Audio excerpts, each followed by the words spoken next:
GM friends, welcome back to my channel.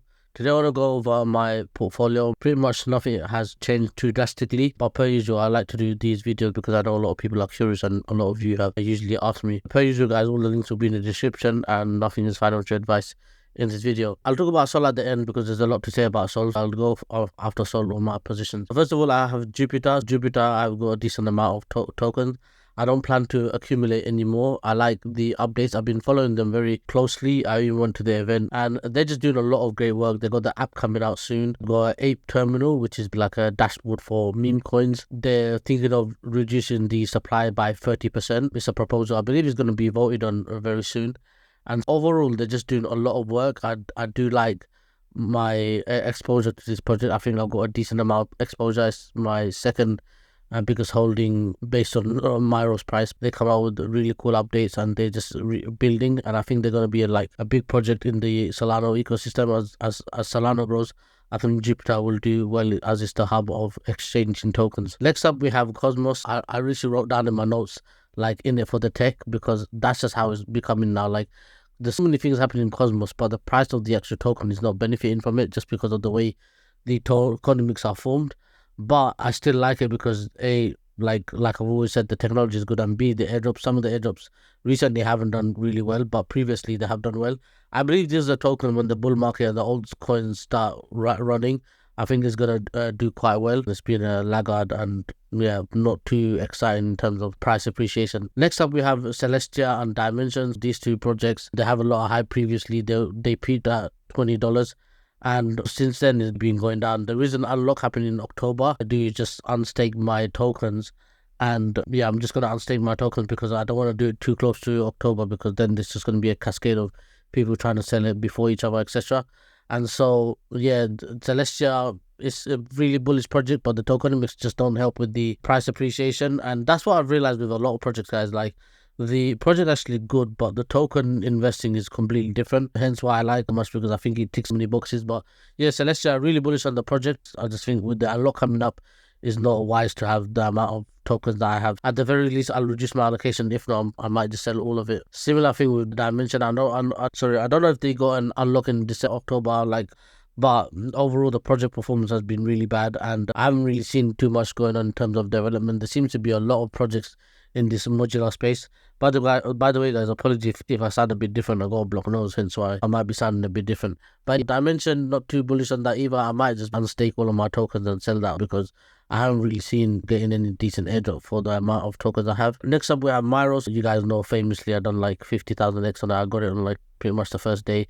I've been selling some, holding some, etc. And long story short, this one, either I'm waiting for like, Binance to list. I know Binance has listed the futures, but the actual token, if I'm not mistaken, or wait for it to pump hard to like 30-40 cents, or I'm just going to wait for the bull market to sell out around $1 because the amount of tokens I have about $1 will be decent for me. That's pretty much it. But if it does can pump to like 20-30 cents on some news, etc., I might sell some of it on that. Next up, we have the two layer 2s, Matic and Arbitrum. These two projects they're doing okay in terms of development, but personally I just don't like the tokenomics, especially Arbitrum. They only have like 10-15% circulating. Similar thing with Optimism.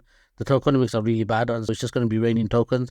I just don't think the token is good enough to invest for that reason. Hence why I've decided to reduce my allocation. I think I mentioned it in a previous video, but yeah, I just have literally a very small amount now just for like fees and doing work on L2s, etc. Similar thing with Polygon. I sold like 89% of my bag, and I'm just holding a small amount just I can do work on L2s or bridge, etc. And yeah, and I'm glad I did sell when I sold. I think I sold around 90 cents or $1, and now it's like 50 cents. And they're even doing a token migration to Pol. Matic's going to be called Pol. But the other thing is they've changed the tune as well. Before they were trying to partner with like big companies, etc., but now they've like changed the narrative type thing. So overall, not too bullish on these L2s. I've said it multiple times before. The only ones that look interesting that upcoming is I'm going to talk about it later on. But there is one or two, and the only one that I really like in the layer 2 space is Base, and I do use Base Network, etc., but that doesn't have a token. So this we'll see if they ever do an airdrop. Next up we have When and some of the few coins I bought, like the meme portfolio. These are very small allocations. I'm not too fussed about that, but I am still long-term bullish on When. I think when the market picks up and the memes pick up, I think When will do well just because like the legitimate team and the affiliations with Jupiter. Next up we have Solcard. I had a decent position in this. It's gone down drastically. And this is why portfolio size and position size is important, because my dupe on Solana has done well. Everything else going down hasn't really affected my portfolio too much. And so, Scott, I believe if I just buy more tokens, I can actually stake and they share some revenue with it. The only annoying thing with this card is, as far as I know, is you have to give them 5%.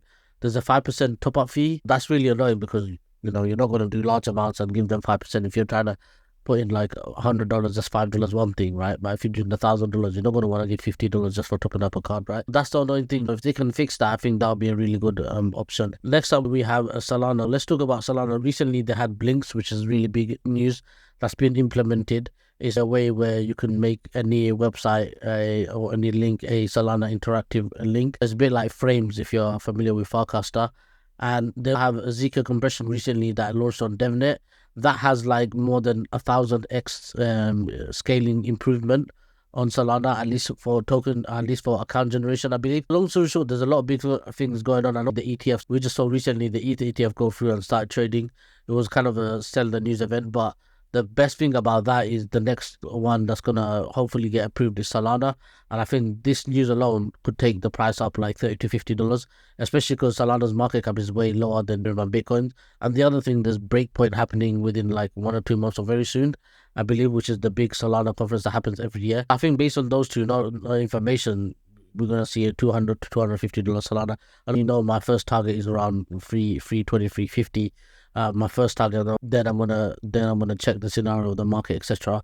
I can even go to 650. See, but for me, it's pretty much programmed. If I have any new funds, I actually want to talk to you about that. Actually, I am trying to get some other income where I can get some more fiat.